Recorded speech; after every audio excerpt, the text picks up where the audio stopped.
ಇಂದು ಸಂಧಿ ಭಿಕ್ಷೆಯನ್ನು ಬೇಡಲು ಬಂದಿರುವೆನು. ಸಂಧಿ ಭಿಕ್ಷೆ ಪ್ರದಾನ ಮಾಡು ಗೌರವೇಶ್ವರ.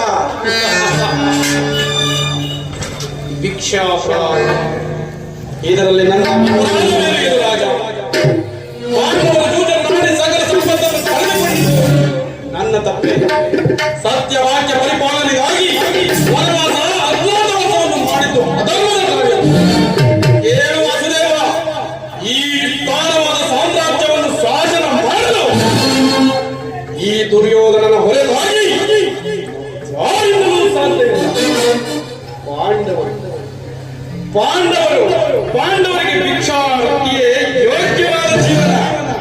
ಧರ್ಮ ಬಿರುಗಾದ ಅವರ ಕೈಯಲ್ಲಿ ಈ ವಿಸ್ತಾರವಾದ ಸಾಮ್ರಾಜ್ಯವನ್ನು ಒಪ್ಪಿಸುವ ಅಪಮಾನ ನನ್ನಿಂದ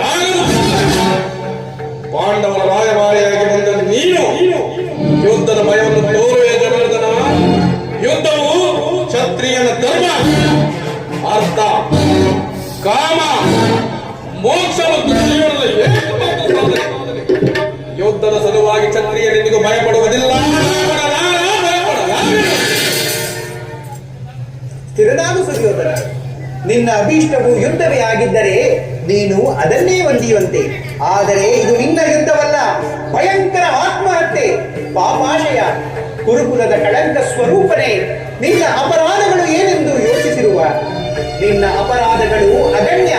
ಹಿಂದೆ ರಾಜಸೂಯ ಯಾಗದಲ್ಲಿ ಪಾಂಡವರ ಸಂಪತ್ತನ್ನು ನೋಡಿ ಕರಗಿದ ನೀನು ಈ ನೀಚ ಶಕುನಿಯ ಸಲಹೆಯಂತೆ ಯುಧಿಷ್ಠಿರನನ್ನು ಕಪಟದ್ಯೂತಕ್ಕೆ ಎಳೆದದ್ದನ್ನು ಮರೆತೆಯ. ತಮ್ಮ ಸಹೋದರರ ಪತ್ನಿಯ ಮಮಕಾರವಿಲ್ಲದೆ ನೀನು ಮಾಡಿದ ಅವ್ಯಾಚ್ಯ ಅಪರಾಧವು ಪ್ರಳಯ ಕಾಲದ ಧೂಮದಂತೆ ಈ ನಿನ್ನ ನೀಚ ಸ್ಮೃತಿಯನ್ನು ಹಿಂಪಾದಿಸುತ್ತೆಂದು ತಿಳಿ. ವಾರಣಾವತರದ ಅರಗಿನ ಮನೆ, ಏಕಚಕ್ರಾನಗರದಲ್ಲಿ ಕುಂತಿಗಾದ ಭಂಗ, ವಿಷಭೋಜನ, ರಾಕ್ಷಾಗೃಹದಹನ, ಕಪಟ ದ್ಯೂತ ಇವೆಲ್ಲವನ್ನು ಮರೆತೆಯ. ಭೀಷ್ಮ, ದ್ರೋಣ, ಭೂಜನಾದಿ ಮಾತುಗಳನ್ನು ನಿರಾಕರಿಸಿದ ನಿನಗೆ ಕೀರ್ತಿ ಶ್ರೇಯಸ್ಸು ಎಂದಿಗೂ ತಿಳಿಯದು.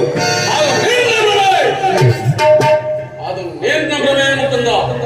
ಕೆಟ್ಟರೂ ಸರಿ, ಕೆಟ್ಟ ಕಟ್ಟದಾಗಿ ಮಾಡಿಗಟ್ಟಲೆಂದು ಪಟ್ಟಿಡಿದ ಈ ಕೆಚ್ಚನೆ ಕಟ್ಟ ನೋಡಿ ಅಂದು ಆ ಮಹಾಸಭೆಯಲ್ಲಿ ಕೈ ಚಪ್ಪಾಳೆ ತಟ್ಟಿ ಕೆಣಕಿ ಕೇಕೆ ಹಾಕಿನ ಅಂದೇ ತೊಳ್ಳಿನ ಕೃಷ್ಣ ಚಾಲವೆಂಬ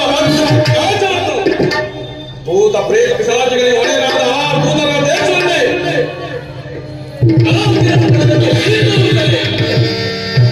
ಈ ಕರೆ ನಿರ್ಮಿತವಾದ ಹಸ್ತಿನಾವತಿಯ ಗುರು ಸಾಮ್ರಾಜ್ಯವು ರಕ್ತದ ಮೊಡವಿನಲ್ಲಿ ಕೊಚ್ಚಿ ಹಸ್ತಿನಾವತಿಯ ಮಣುಮುಖೇಶ್ವರ ಆಶ್ಚೈಶ್ವರ್ಯ ಸಂಪನ್ನ ತರವೆಂಬ ನಾನು ಮಸದ ಮಣ್ಣಿನ ಮಣ್ಣಾಗಿ ಮಣ್ಣಿನ ಮಣ್ಣಿಗೆ ಚಲವನ್ನು ಕೊಡೆ, ನೆಲವನ್ನು ಕೊಡೆ.